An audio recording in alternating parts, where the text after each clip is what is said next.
Welcome back to city news. సంస్థాగత ఎన్నికల నేపథ్యంలో పట్టణ టీడీపీ కార్యాలయంలో సమీక్షా సమావేశం నిర్వహించారు. సంస్థాగత ఎన్నికలకు సంబంధించి నియోజకవర్గ పరిధిలోని క్లస్టర్ ఇన్ఛార్జీలు, యూనిట్ ఇన్ఛార్జీలు, బూత్ కమిటీలు చేపట్టవలసిన విధి విధానాలు, ప్రజల సమస్యల పరిష్కారానికి చేపట్టవలసిన కార్యక్రమాలు వంటి వాటిని సమావేశంలో చర్చించారు. మనకి పట్టణంలో ఉండేటప్పుడు మన కాన్స్టిట్యున్సీ మొత్తం మీద 10 క్లస్టర్స్గా విభజించడం జరిగింది. ఒక్కో క్లస్టర్కి 27,000 మనకున్నటువంటి ప్రజానీక ఓటర్ లెక్క ప్రకారం చేసుకుంటే 27,000 ఒక క్లస్టర్కి ఆయన కింద ఉన్నటువంటి ఓటర్. ఆయన అంటే దరిదాపు ఆయనకి 30 బూతులు ఆయన బాధ్యత వహించాలి. అంటే 27,000 మంది ప్రజానీక ఓటర్ యొక్క యోగక్షేమాలు కానీ, వారికి ఉన్న సమస్యలు కానీ, పార్టీ పరంగా ప్రభుత్వ పరంగా ఏం జరిగినా కానీ ఆయనే పూర్తిగా బాధ్యత తీసుకుని ఆ స్థామత ఉన్నటువంటి వ్యక్తినే క్లస్టర్గా పెట్టుకోవడం జరిగింది. ఆ తర్వాత యూనిట్ ఇన్ఛార్జ్ ఉండేటప్పటికి ఆయనకి 4-5 వార్డులు భాగస్వామ్యం ఉంటుంది. ఒక 4,000-5,000 ఓటర్లను ప్రభావితం చేసి వాటికి ఉన్నటువంటి సమస్యలు పరిష్కరించాలి. ఏదన్నా ఆయన వల్ల కాకపోతే పార్టీ దృష్టికి, శాసనసభ్యుల లోకల్ ఉన్నటువంటి పార్టీ ఇన్ఛార్జ్ దృష్టికి తీసుకొచ్చి ఆ సమస్య పరిష్కరించుకునే కార్యక్రమం. ఆ తర్వాత బూత్ కమిటీ కన్వీనర్ మీ అందరికీ కూడా తెలుసు, ప్రతి 100 మందికి ఒక బూత్ కమిటీ కన్వీనర్గా పెట్టుకుంటే పూర్వం నుండి ఎన్టీ రామారావు గారు పార్టీ పెట్టిన దగ్గర నుండి ఆనవాయితీగా జరుగుతున్నటువంటి కార్యక్రమం ఇది. వార్డులో ఆయన 100 కుటుంబాలు ఏదైతే 100 మంది ఉన్నారో ఆ 100 మంది యొక్క సమస్యలు ప్రతిరోజు కనుక్కోవడం, వాటిని పరిష్కరించారా లేదా, పరిష్కరించకపోతే ఏ కారణంగా చేయలేకపోయామనేది మళ్ళీ పార్టీ దృష్టిలో పెట్టి. ఇది ఎందుకంటే ఇంటర్ లింకప్ ప్రోగ్రాంగా పార్టీ ఎక్కడ కూడా ఎవరిని విస్మరించకుండా ప్రతి ఒక్క ఓటర్కి, ప్రతి ఒక్క పౌరుడికి కూడా ప్రభుత్వం ద్వారా సేవ అందించాలనే సంకల్పంతో చేస్తుంది. మనకు 10 మంది నియోజకవర్గంలో 10 క్లస్టర్స్, దరిదాపుగా 70 మంది యూనిట్ ఇన్ఛార్జ్. మిమ్మల్ని అందరినీ ఒకటే అప్డేట్ చేస్తుంది. పార్టీ తరఫున ఎన్నికలు స్టార్ట్ అయినా మనకు సంస్థాగత ఎన్నికలు షెడ్యూల్ ఇచ్చేశారు. ఎవరైతే బూత్ కమిటీ, ఎందుకంటే క్లస్టర్స్ 10 మంది కాబట్టి దాన్ని ప్రతి తర్వాత మాట్లాడతాం. యూనిట్ ఇన్ఛార్జ్కి ఎవరైతే ఉన్నారో వాళ్ళు ఆసక్తి కలిగిన వాళ్ళైతే నేను చేస్తాను, నాకు ఈ పార్టీకి సేవ. కన్నెగంటి వీరాంబ శ్రీ హృదయ సాయి జన్మదినం సందర్భంగా శ్రీ మహాత్మా శాంతి ఆశ్రమవాసులకు ప్రత్యేక భోజనం ఏర్పాటు చేశారు. తండ్రి కన్నెగంటి రమేష్ బాబు, తల్లి శిరీష, తాతయ్య కన్నెగంటి గోపీచంద్, నాయనమ్మ పార్వతమ్మ సహకారంతో ఆశ్రమ వాసులకు ప్రత్యేక భోజనం మరియు పండ్లు పంపిణీ నిర్వహించారు. గత 16 సంవత్సరాలుగా క్రమం తప్పకుండా హృదయ సాయి జన్మదినం సందర్భంగా ఆశ్రమ వాసులకు ప్రత్యేక భోజనం ఏర్పాటు చేయడం అభినందనీయమని పలువురు వక్తలు పేర్కొన్నారు. కార్యక్రమంలో మాజీ municipal vice chairman Madala Koteswararao, Vishnusetti Madhavarao, Venigala Prasad, TDP నాయకులు అక్కిశెట్టి వెంకటేశ్వరరావు, కన్నెగంటి మణికుమార్, కన్నెగంటి వెంకటస్వామి, ఉమాదేవి, తోట భానుమూర్తి, వెంకటరమణ తదితరులు పాల్గొన్నారు.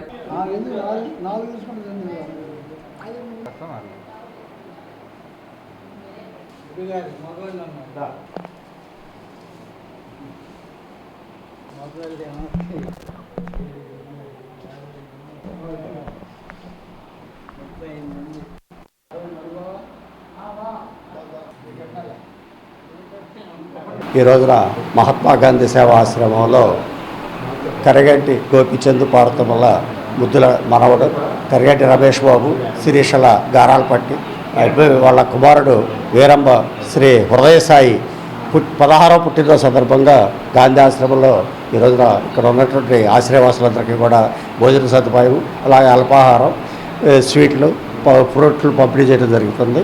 ఈ కార్యక్రమంలో మరి ఆ బాలుడికి జన్మదిన శుభాకాంక్షలు తెలియజేయడానికి చాలామంది రావడం జరిగింది. ఈ కార్యక్రమంలో మరి ఇక్కడ ఉన్న ఆశ్రయాలందరికీ కూడా 16 సంవత్సరాల నుంచి ఆనవాయితీ ప్రకారం ప్రతి సంవత్సరం పుట్టినరోజుని ఈ గాంధీ సేవా ఆశ్రమంలోనే ఆ బాలుడికి జరుపుతున్నారు. ఇది నిజంగా ఎంతో ఉదాహరణ. ఈరోజు గాంధీ ఆశ్రమంలో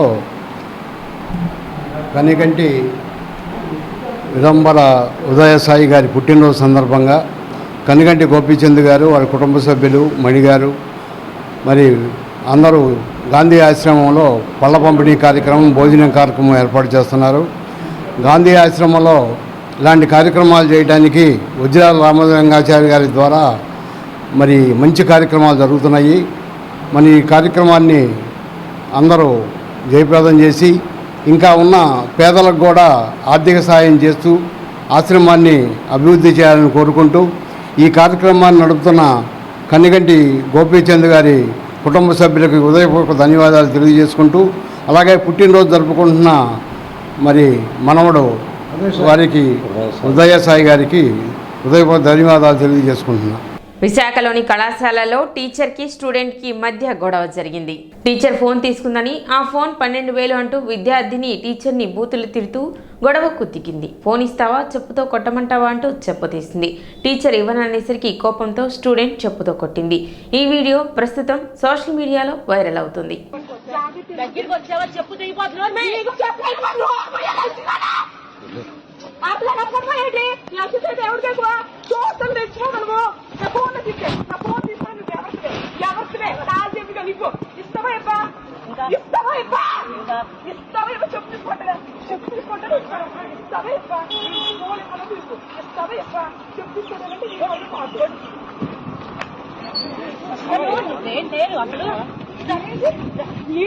పట్టుకోండి అమ్మాయి నచ్చండి.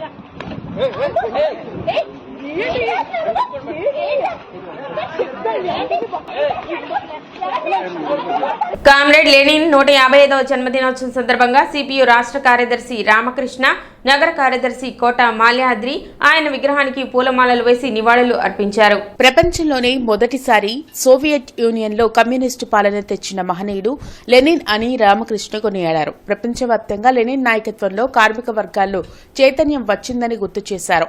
అటువంటి మహనీయుని జయంతి వేడుకలు జరుపుకోవడం సంతోషంగా ఉందని అన్నారు. ఈ కార్యక్రమంలో Kota Malyadri, Vali, Ravula Anjibabu, Nasajji, Meda Hanumantharao, Jangala Chaitanya, auto workers union నాయకులు పాల్గొన్నారు. ఇవాళ ఖచ్చితంగా సామ్రాజ్యవాద పెట్టుబడిదారీ విధానానికి ప్రత్యామ్నాయం ఏదైనా ఉందంటే అది ఖచ్చితంగా సోషలిజం, మార్క్సిజమే. కాబట్టి ఆ దిశగా ముందుకు సాగడానికి లెనిన్ గారి 155వ జయంతి సందర్భంగా వారికి ఘనంగా నివాళులర్పిస్తూ ఆ రకంగా ముందుకు సాగుతామని చెప్పి ప్రతిన చేస్తూ ఉన్నాం. ఉన్న ఆయనకి మార్గంలో నడిచే దాంట్లో భాగంగా వారు ఇచ్చిన ఆశయాలను మరి కొనసాగింపులో భాగంగా సిపిఐగా వారి బాటలో కొనసాగిస్తామని మరి మీ అందరికీ కూడా తెలియజేస్తూ వారికి ఘనమైన జోహార్లు అర్పిస్తా ఉన్నాం. ఏఐటియుసి జిల్లా కార్యవర్గ సమావేశం మల్లయ్యలింగం భవన్లోని ఏఐటియుసి కార్యాలయంలో జరిగింది. కొత్తపేట మల్లలింగం భవన్లో జరిగిన ఏఐటియుసి సమావేశంలో రాష్ట్ర గౌరవ అధ్యక్షులు వెలుగురి రాధాకృష్ణ, జిల్లా అధ్యక్షులు ఆకేటి అరుణ్ పాల్గొన్నారు. ఈ సందర్భంగా వారు మాట్లాడుతూ ఎన్డీఏ ప్రభుత్వం 3వసారి అధికారంలోకి రాగానే కార్మికులకు, రైతులకు వ్యతిరేకంగా కోడ్లను తెచ్చి కార్మికులను బానిసలుగా చూస్తుందని మండిపడ్డారు. ఏప్రిల్ 25వ తేదీన విజయవాడలో జరగనున్న ఏఐటియుసి సమావేశాన్ని జయప్రదం చేయాలని పిలుపునిచ్చారు. ఈ కార్యక్రమంలో జిల్లా కార్యదర్శి మేడా హనుమంతరావు, కోటా మాల్యాద్రి, అంజిబాబు, పుష్పాల సత్యనారాయణ, చిన్ని సత్యం, ప్రభాకర్ దాస్ పాల్గొన్నారు. రైతాంగం కూడా సమ్మెలో పాల్గొనబోతోంది. దీనికి సంబంధించినటువంటి కార్యాచరణ రూపొందించుకోవటానికి ఈ నెల 25వ తారీఖున విజయవాడలో ఒక పెద్ద కార్మిక సంఘాల సదస్సు జరుగుతూ ఉంది. ఆ సదస్సులో అంటే ఏప్రిల్ 25వ తేదీ జరగబోయేటువంటి ఆ సదస్సులో కార్మిక వర్గం ఈ జిల్లా నుండి పెద్ద ఎత్తున పాల్గొనాలని విజ్ఞప్తి చేస్తున్నాం. కేంద్ర ప్రభుత్వం ఇటీవల బడ్జెట్ ప్రవేశపెట్టింది. బడ్జెట్లో కేంద్ర ఆర్థిక మంత్రి మాట్లాడుతూ పెన్షన్ విషయానికి సంబంధించి పెన్షన్ని పెంచుతూ అది కేవలం బడ్జెట్ ప్రవేశపెట్టిన దగ్గర నుండి ఎవరైతే రిటైర్ అవుతారో వాళ్ళకి మాత్రమే వర్తిస్తుంది, అంత ముందున్నటువంటి వాళ్ళకి వర్తించదని చెప్పి ఒక మాట మాట్లాడారు. దాన్ని కార్మిక సంఘాలన్నీ వ్యతిరేకిస్తూ ఉన్నాయి. దాన్ని ఉపసంహరించుకోవాలని కోరుతా ఉన్నాం. ప్రధానంగా నరేంద్ర మోడీ ఏమాత్రం కూడా వినిపించుకోవడం లేదు.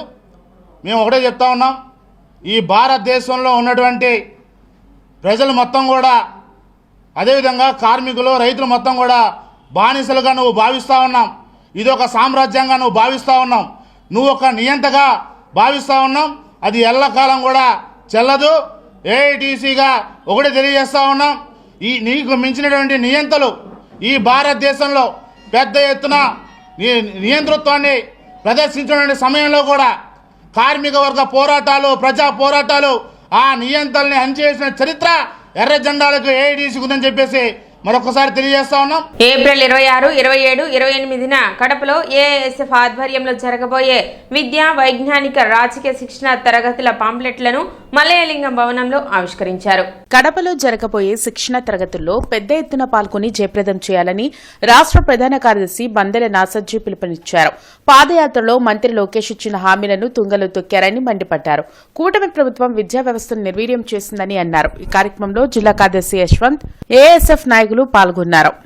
ఈరోజు ఏఐఎస్ఎఫ్గా మేము అడుగుతూ ఉన్నాం నారా లోకేష్ గారిని, మీరు అధికారంలోకి వచ్చిన తర్వాత ఏ విద్యారంగ సమస్య మీద పూర్తిగా మీరు వాడిని సాల్వ్ చేయలేదు.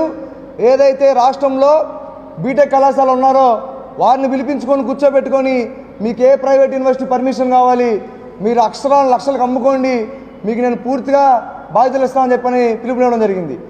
ఏఎస్ఎఫ్కి అడుగుతూ ఉన్నాం, అధికారంలో రాకముందేమో విద్యార్థి సంఘ నాయకులను పిలిపించుకొని మీ సమస్యలు తెలుసుకొని నేను సాల్వ్ చేస్తున్నటువంటి మీరు అధికారంలోకి వచ్చిన తర్వాత private school union, private B Tech union పిలిపించుకొని కూర్చోబెట్టుకొని లావాదేవీలు మాట్లాడుకుంటా ఉన్నారు. సిటీ న్యూస్ ముగించే ముందు ముఖ్యాంశాలు మరోసారి.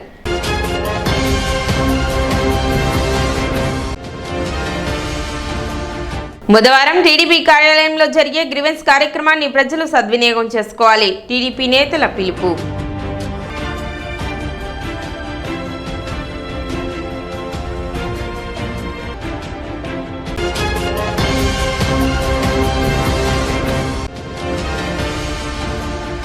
జాతీయ స్థాయి ఒలింపియాడ్లో అత్యుత్తమ ప్రతిభ కనపరిచిన నెహ్రూ నికేతన్ విద్యార్థులు.